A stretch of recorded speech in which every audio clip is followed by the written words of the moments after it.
For decades, people have been telling me the same thing. And Warren, gold is the safest bet in the world. It never loses value. It's the ultimate hedge. And yet, I've spent my entire career watching that belief quietly, steadily lose people money. Now, you'll understand exactly why something truly terrible is about to happen to gold and why most people who think they're protecting themselves are actually walking straight into danger. Back in 1971, when Richard Nixon ended the gold standard, the world changed overnight. Until then, every dollar in your pocket was tied to a certain amount of gold. For centuries, the power of gold came from scarcity.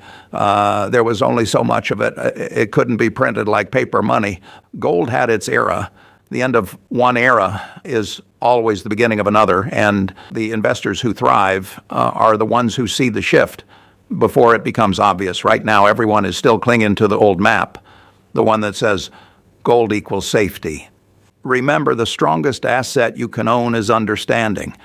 Now, before I tell you the reason gold will collapse again and why it's not because of inflation or interest rates or central banks, let me ask you something. If gold is truly the perfect hedge, then why hasn't it kept up with inflation over the last 50 years?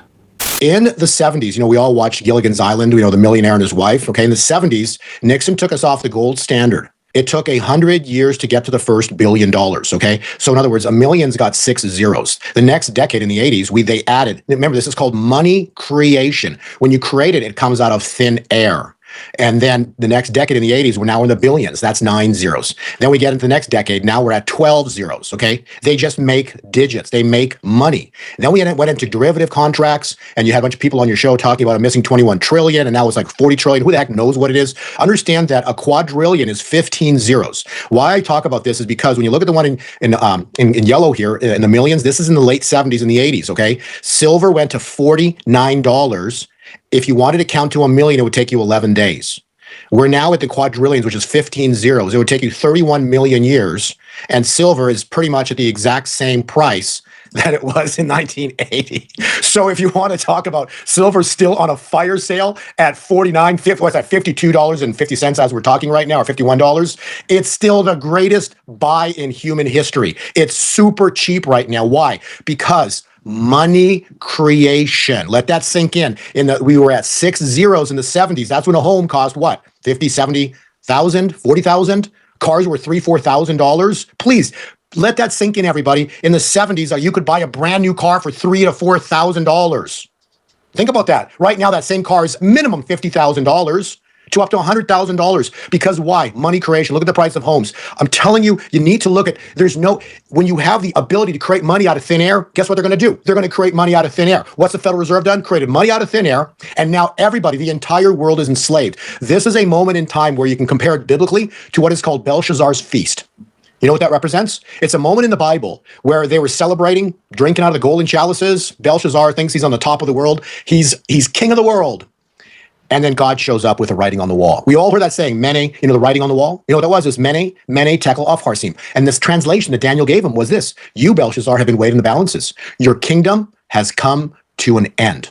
That night he died. What I'm saying is God needs 24 hours. The system's a total fraud. They've created money like lunatics out of thin air. And all we've got now is complete digits. When you go to your bank accounts, you look at your IRAs and your bank accounts, how much cash you got in your bank. All you've got is digits. Go into your bank. If you got, say, 6 digits in your bank account, go in there and try to pull out 6 digits. They'll say, no way. They will not let you pull out $100,000. They won't let you. They don't have it in the account. And these are called bank runs. And we're about to see bank runs right now. We're starting to see bank runs on silver, okay? Different people are posting right now that people are trying to line up and buy silver because they're finally realizing that it's money, okay? God's money is gold and silver. It says in Scripture, Haggai 2:8, the silver and the gold are mine, saith the Lord. This is Scripture, okay? Nowhere to the top of the Federal Reserve note. All you've got are digits. You hold on to digits, and one day the bubble's going to burst, and it's about to burst right now. It's going to be wild what's about to happen. And you know what the marker is, Greg? Silver. Silver is the marker. We're about to see silver. So when you ask about silver and $50, oh, this is so exciting because this is the first time in history silver's actually gone through and touched $50. Okay, so it's never. In 1980, it touched $49 and change. In 2011, same thing, $49 and change. It's never, ever touched $50. It just did it last week. It went through $50, and go back to our podcast prior, a month ago, I said, it's going to battle at 50, and then it's going to pull back one final time, which could actually be right here, right now, okay? And then it's going to turn vertical, and then it's going to explode. It's going to explode and freak people out what it's about to do. And then we're going to see bank runs, people lining up to all the financial institutions trying to get gold and specifically silver because it's going to get sold out everywhere. People are going to be running to all the coin dealers everywhere trying to get silver. And guess what? They're all going to be shut down because it exploded and nobody knows what to sell it for. They don't know what they're going to, the dealer's not going to know what to buy it back for. So again, you ask about $50 silver. $50 silver is the marker for the golden jubilee. If you read Leviticus, thou shalt consecrate the 50th year. This is it. It's a jubilee year, and proclaim liberty throughout the land, and to all of its inhabitants it shall be a jubilee for you, written in Leviticus 25. Oh, guess what year it is? 25. And verse 10. So silver is the marker for the takedown of Babylon, which is going to be representative of Belshazzar's feast, where suddenly the banking institutions start to blow up because silver is exploding. And it's tied in with silver finally hitting 50, going through it, pulling back a little bit like it's doing right now, and then turning vertical and absolutely exploding. Get ready, for here it all comes. The wealth, the health, the glory, the prodigals coming home, all of your dreams coming true. And soon you will see so much prosperity in your life that it is going to take some getting used to. You will be blessed beyond your wildest dreams. Remember this moment when I told you this would happen. Oh, you naysayers, you don't think I will do that. Wait and see. For my doubting Thomases, receive the same advice. The wealth of the wicked is laid up for the righteous, and it gives me great pleasure to prosper, favor, and highly honor my children. It is harvest time, and you shall rejoice. I am calling in the harvest, and my harvest angels are in the fields, picking the fruit and the harvest, and transferring it all to my children. No longer shall the evil fiat system work. No longer shall the elite globalist control this earth and your finances. I am the great I am, and I am a promise keeper.